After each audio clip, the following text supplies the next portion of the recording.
Video اگر اچھی لگے تو ویڈیو کو لائک کیجیے اور چینل کو سبسکرائب کیجیے۔ السلام علیکم ورحمۃ اللہ وبرکاتہ۔ وعلیکم السلام۔ وعلیکم السلام ورحمۃ اللہ وبرکاتہ۔ فضائل صدقات کی تعلیم شروع ہو رہی ہے۔ بسم اللہ الرحمن الرحیم۔ عن ابن مسعود رضی اللہ تعالی عنہ عن النبی صلی اللہ علیہ وسلم قال لا تزول قدم ابن آدم يوم القيامة حتى يسأل عن خمس: عن عمره فيما أفناه، وعن شبابه فيما أبلاه، وعن ماله من أين اكتسبه وفيما أنفقه، وماذا عمل فيما علم۔ رواه الترمذي۔ حدیث کا ترجمہ یہ ہے، حضور اقدس صلی اللہ علیہ وسلم کا ارشاد ہے کہ قیامت کے دن آدمی کے دونوں قدم اس وقت تک حساب کی جگہ سے نہیں ہٹ سکتے جب تک 5 چیزوں کا مطالبہ نہ ہو جائے، یعنی پوچھ تاچھ نہ ہو جائے، اور ان کا معقول یعنی عقل کے مطابق موافق جواب نہ ملے۔ نمبر 1، اپنی عمر کس کام میں خرچ کی۔ نمبر 2، اپنی جوانی کس چیز میں خرچ کی۔ نمبر 3، مال کہاں سے کمایا، اور نمبر 4، کہاں خرچ کیا۔ نمبر 5، اپنے علم میں کیا عمل کیا۔ یہ ترمذی شریف کی روایت ہے۔ یہ حدیث پاک کئی صحابہ سے نقل کی گئی ہے۔ اس میں حضور اقدس صلی اللہ علیہ وسلم نے مختصر طریقے سے قیامت کے محاسبوں کی فہرست شمار کر دی، اور ان میں سے ہر چیز کے متعلق دوسری احادیث میں مختلف عنوانات سے ان پر تنبیہ فرمائی گئی ہے۔ سب سے اول مطالبہ اور جواب طلب چیز یہ ہے کہ اپنی عمر، جس کا ہر سانس انتہائی قیمتی سرمایہ ہے، یعنی پونجی مال ہے، کس چیز میں خرچ کی ہے۔ ہم لوگ کیوں پیدا کیے گئے ہیں؟ ہماری زندگی کسی مصلحت کے لیے ہے، کسی کام کے لیے ہے، یا ایک بیکار چیز پیدا کی گئی ہے؟ حق تعالیٰ جل شانہ نے خود اس پر تنبیہ فرمائی ہے۔ افحسبتم انما خلقناکم عبثا وانکم الینا لا ترجعون۔ ہاں تو کیا تم نے یہ گمان کر رکھا تھا کہ ہم نے تم کو یوں ہی بیکار فضول پیدا کیا ہے، اور تم نے یہ گمان کر رکھا تھا کہ تم ہماری طرف نہیں لائے جاؤ گے، اور تمہیں اپنی زندگی کا حساب دینا نہیں ہوگا۔ اور پھر اتنا ہی نہیں، بلکہ دوسری جگہ حق تعالیٰ جل شانہ نے مقصد زندگی بھی خود ہی ارشاد فرما دیا، وما خلقت الجن والانس الا لیعبدون۔ میں نے جن اور انس کو صرف اسی لیے پیدا کیا ہے کہ وہ میری عبادت کریں۔ ایسی حالت میں ہر شخص کو اپنی زندگی کے پورے اوقات کا جائزہ لینا چاہیے کہ وہ اپنے قیمتی اوقات کا کس قدر حصہ تو اس مقصد میں خرچ کرتا ہے جس کام کے لیے وہ پیدا کیا گیا ہے، اور کتنا حصہ اپنی ضروریات، تفریحات یعنی کھیل کود اور غیر متعلق مشاغل یعنی کام میں خرچ کرتا ہے۔ آپ ایک معمار یعنی ایک مستری مزدور کو تعمیر کے کام کے واسطے نوکر رکھتے ہیں، وہ آپ کے اوقات میں کتنا وقت تعمیر میں خرچ کرتا ہے، اور کتنا حقے بازی میں، بیڑی پینے میں، سگریٹ نوشی میں، اور اپنے کام میں اور اپنے کھانے میں لگاتا ہے۔ اس کا آپ خود اندازہ کر لیں کہ کتنا وقت آپ اس کی اپنی ضروریات میں برداشت کر سکتے ہیں، اور جتنا آپ اپنے ماتحتوں سے تسامح کر سکتے ہیں یعنی معاف کر سکتے ہیں،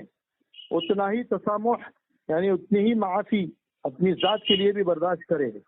آپ ایک شخص کو دکان پر رہنے کے لیے ملازم رکھتے ہیں، اسی کی تنخواہ اس کو دیتے ہیں، وہ دن بھر اپنی خانگی ضروریات میں لگا رہتا ہے، یعنی گھر کی ضروریات میں لگا رہتا ہے۔ چند منٹ کو ایک پھیرا دکان پر بھی لگا جاتا ہے کہ آپ گوارا کر لیں گے کہ اس کو پوری تنخواہ دیتے رہیں، اور اگر نہیں تو پھر اپنے متعلق آپ کا کیا عذر ہے کہ حق تعالیٰ جل شانہ نے محض عبادت کے لیے پیدا کیا ہے، اور وہ مالک اور خالق ہر وقت آپ کو اپنی عطاؤں سے نوازتا ہے، اور آپ اپنے فضول کاموں میں عمر گزار دیں، وقت گزار دیں، اور اپنے آپ کو تسلی دیتے رہیں کہ 5 وقت نماز میں حاضری تو دیتے ہیں، اور کیا ہو سکتا ہے۔ غور کر لیجئے کہ یہ جواب اپنے نوکروں سے بھی برداشت کر لیں گے۔ حق تعالیٰ جل شانہ کا محض انعام اور احسان ہے کہ اس نے تمام اوقات کی عبادت فرض نہیں فرمائی، بلکہ اس کا بہت تھوڑا سا حصہ فرض کیا ہے، اس میں بھی اگر کوتاہی ہو تو کتنا بڑا ظلم ہے اور کتنی بڑی کوتاہی ہے۔ مطالبے کی دوسری چیز یعنی قیامت کے دن جو دوسرا سوال ہوگا، اس کی دوسرا سوال حدیث والا میں یعنی اوپر والی حدیث میں یہ ارشاد فرمائی گئی ہے کہ جوانی کی طاقت قوت کس چیز میں خرچ کی گئی، کہ اللہ تعالیٰ کی رضا اور خوشنودی کے کاموں میں، اس کی عبادت میں، مظلوموں کی حمایت میں، ضعیفوں اور اپاہجوں کی اعانت میں، مدد کرنے میں،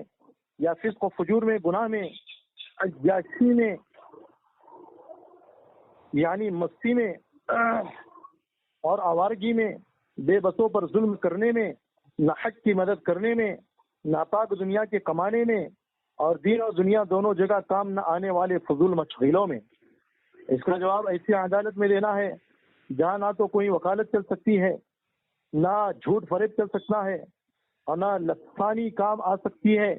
یعنی چکنی چپڑی باتیں بھی آدمی بنا نہیں سکتا کہ مجھ کو فلاں کام تھا اور میں فلاں جگہ گیا تھا، ہاسپٹل میں گیا تھا، یا فلاں الیکشن میں گیا تھا، یا فلاں جگہ جو ہے نوکری پر گیا تھا۔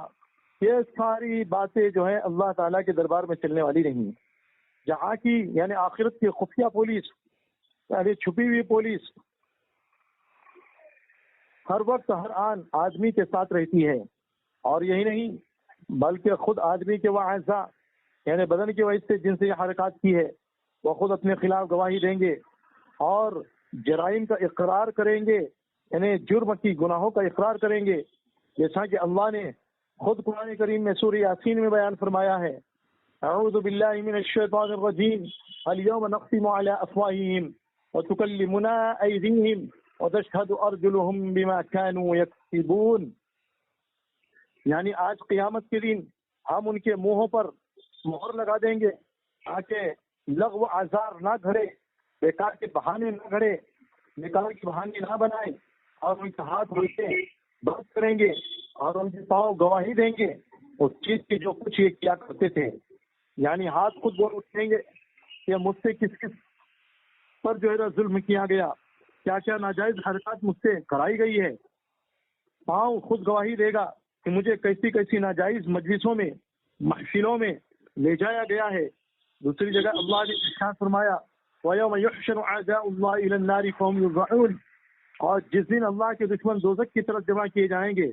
پھر ان کو ایک جگہ سے روک لیا جائے گا تاکہ سب ایک جگہ اکٹھا ہو جائے، یہاں تک کہ جب سب دوزخ کے قریب آ جائیں گے اور حساب شروع ہوگا تو ان کے کان اور آنکھیں اور کھال ان کے اوپر ان کے اعمال کی گواہی دیں گے، اور وہ لوگ اپنے ان اعضاء سے کہیں گے کہ تم نے ہمارے خلاف گواہی کیوں دی۔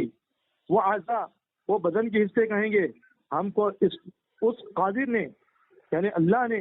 بولنے کی طاقت دی، جس نے ہر چیز کو بولنے کی طاقت عطا فرمائی، اور اسی نے تم کو پہلی مرتبہ پیدا کیا تھا اور اسی کے پاس اب دوبارہ زندہ کر کے لائے گئے ہوں۔ آگے حق تعالیٰ جل شانہ تنبیہ فرماتے ہیں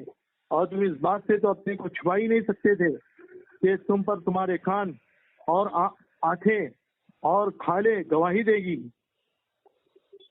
اور ظاہر ہے کہ آدمی جو جو حرکتیں کرتا ہے اس کے آنکھ کان وغیرہ تو اس کو دیکھتے ہی ہیں، ان سے کیسے چھپا کر کوئی شخص کام کر سکتا ہے، لیکن تم اس گمان میں رہے کہ حق تعالیٰ جل شانہ کو تمہارے بہت سے اعمال کی خبر بھی نہیں، جو چاہو کر گزرو، کون پوچھ سکتا ہے، اور تمہارے اس گمان نے جو تم نے اپنے رب کے ساتھ کر رکھا تھا کہ اس کو خبر بھی نہیں ہے تم کو برباد کر دیا، بس تم خسارے میں پڑ گئے، نقصان میں پڑ گئے۔ حدیثوں میں بہت سی روایات ان گواہیوں کے بارے میں آئی ہے۔ ایک حدیث میں ہے کہ حضرت انس رضی اللہ تعالیٰ عنہ فرماتے ہیں کہ ہم حضور اقدس صلی اللہ علیہ وسلم کی خدمت میں حاضر تھے،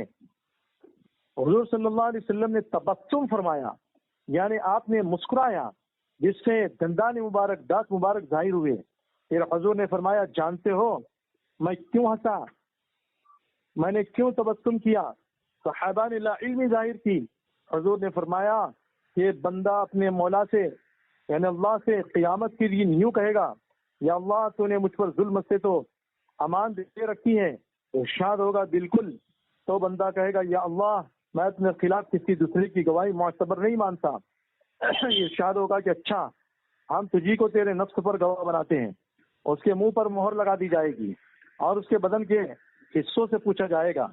اور جب وہ اپنے سب اعمال گنوا دیں گے تو منہ کی مہر ہٹا دی جائے گی، تو اپنے آزاد سے کہے گا، بدن کے حصوں سے کہے گا، کمبختو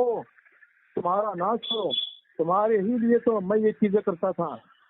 یعنی ان حرکتوں کی لذتیں تم کو ہی تو ملتی تھی، تم ہی اپنے خلاف گواہی دینے لگے، مگر بدن کے حصے بھی مجبور ہیں کہ اس دن کوئی چیز خلاف حق بات نہ کر سکیں گے۔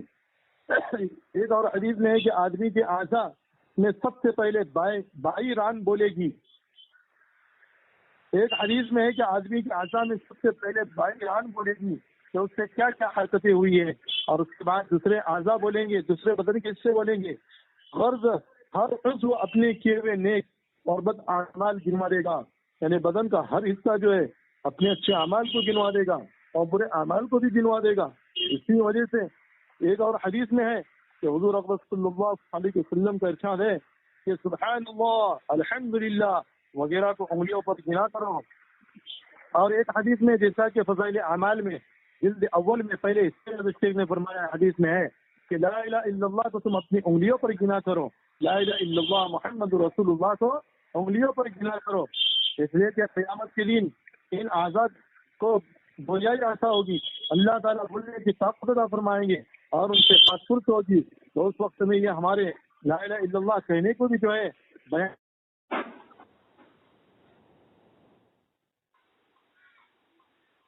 اللہ کہنے کو بھی بیان کریں گے، اور یہ آج کل قیامت کے دن اللہ کے دربار میں کہیں گے کہ اللہ یہ تو جو ہے انگلیوں پر سبحان اللہ پڑھا کرتا تھا، الحمدللہ پڑھا کرتا تھا، یہ تو لا الہ الا اللہ پڑھا کرتا تھا، یہ محمد رسول اللہ پڑھا کرتا تھا، تیسرا کلمہ پڑھا کرتا تھا۔ بہرحال یعنی جہاں یہ اعضاء یہ بدن کے سے اپنے گناہ گنوائیں گے، وہاں بہت سے نیک کام بھی تو گنوائیں گے، جہاں ہاتھ بری حرکات، ظلم و ستم اور ناجائز افعال بتائے گا تو اللہ کا پاک کام، اس سے گننا، صدقات کا دینا، نیک اعمال میں ہاتھوں کا مشغول رکھنا بھی تو بتائیں گے۔ غرض یہ مضمون اپنی تفصیل کے اعتبار سے بہت لمبا ہے، لیکن مختصر یہ ہے کہ